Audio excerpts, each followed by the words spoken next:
অলপ আগতে কংগ্ৰেছৰ প্ৰেছিডেণ্টে টুইট কৰিছে যে বৰ্তমানৰ অনুসূচিত জনজাতিখিনিৰ স্বাৰ্থ ৰক্ষা হোৱা নাই।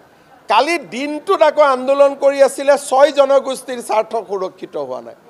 তাৰমানে তেওঁলোকৰ অৱস্থাটো মেকুৰী সব পাকঘৰে পাকঘৰে ঘূৰি ফুৰে, য'তেই মাছ দেখে তাতেই জঁপিয়াব খোজে। তেওঁলোকৰ এটা নিৰ্দিষ্ট ৰাস্তা নাই। কালি ৰাতিপুৱালৈকে 6 জনগোষ্ঠী হৈ আছিলে। আজি তেওঁলোকে বৰ্তমানৰ ট্ৰাইবেলৰ কথা ক'লে। আকৌ মই বৰ্তমানৰ ট্ৰাইবেল ক'লে মোক গালি পাৰিছিল যে তাৰমানে মুখ্যমন্ত্ৰীয়ে 6 জনগোষ্ঠীক দিব খোজা নাই। গতিকে তেওঁলোকে আমাক লিখিতভাৱে এটা প্ৰস্তাৱ দিয়ক। 7 দিনটো আৰু সময় আছে, 10 দিন আছে। কাগজখন দিল্লীত যাওঁতেতো সময় লাগিব। আমি 48 ঘণ্টা ৰখি দিম, তেওঁলোকে প্ৰস্তাৱ এটা আমাক দিয়ক। হয়নে নহয়? এনেকেতো নহ'ব নহয়, ইফালে চান্স পালে ইফালে যাব, ইফালে চান্স পালে সিফালে যাব। তেওঁলোকৰ অৱস্থা মেকুৰী টাইপ হৈছে।